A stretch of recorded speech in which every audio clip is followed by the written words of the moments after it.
Chassidic Insights for Parshah Beshalach. Chapter 13. 17. God did not lead them. This verse speaks of those Jews who were so attached to Egypt and so lacking in faith that they would have preferred to remain behind. Yet the word the Torah uses here for lead, nacham, implies calm, tranquil movement, implying that when God took us out of Egypt, He led even the lowest elements of the people gently and peacefully. The same applies today, both individually and as a people. We are always leaving Egypt and progressing forward toward Mount Sinai, and God leads us on this path in the easiest, most painless way possible.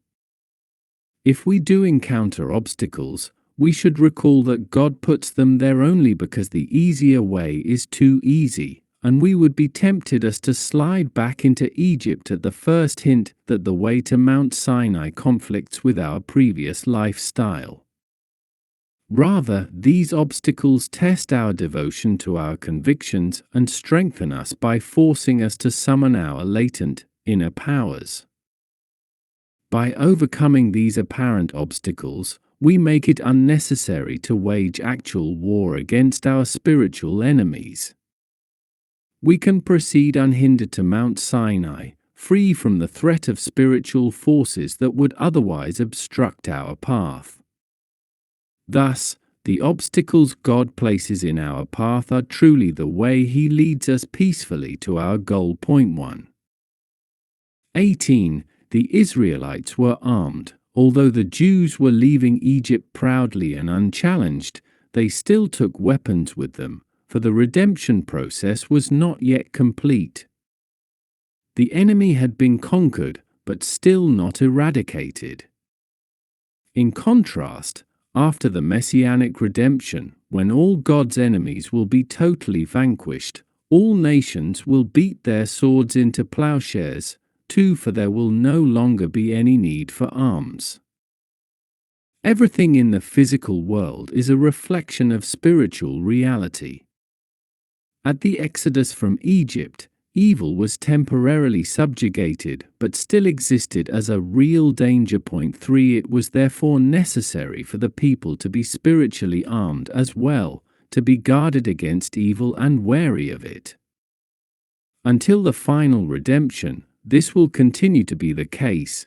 There are times that good gains the upper hand, but caution is always warranted. Only in the Messianic era will God wipe the spirit of evil off the face of the earth, for fully refining the entire world and transforming it into good, so that there will no longer be any need for arms at all, physical or spiritual. Point 5. 19. Moses took the bones of Joseph with him. From the context, it is apparent that Moses took Joseph's bones not only in order to fulfill the promise the people made to him, but also as a prerequisite for the ensuing journey through the desert. Rather than referring to Joseph's remains or using some other discrete term, the Torah uses the seemingly indelicate description, the bones of Joseph. This is because the bones are in a sense the essence of the body. They form its strong, defining frame and are the only part that remains after all else has decayed.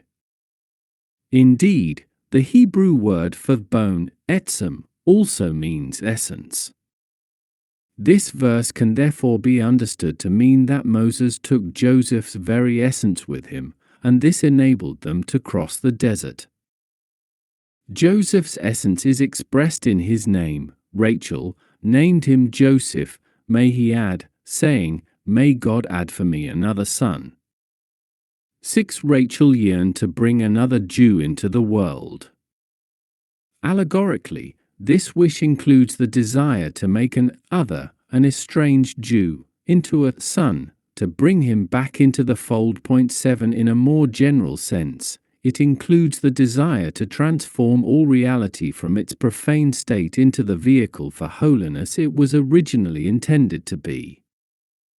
The Jewish people were about to embark on a treacherous journey through a dangerous desert, whose physical barrenness and perils were a reflection of its spiritual desolation. In order to be able to survive such a journey, Moses ensured that they were accompanied by the message and spirit of Joseph, that they were prepared to transform even the most bleak landscape into a fitting home for the divine. The ongoing phenomenon of exile is referred to as a sojourn through the desert of nations. 8. In order for us to persevere through such darkness, we must take our cue from Joseph's essence. We must strive to rehabilitate even the most distant and rebellious individuals, encouraging them to return to the fold and showing them that they are truly God's beloved children. If we remain true to this objective, we can be assured that in the end, no Jew will be left behind. 9. Chapter 4.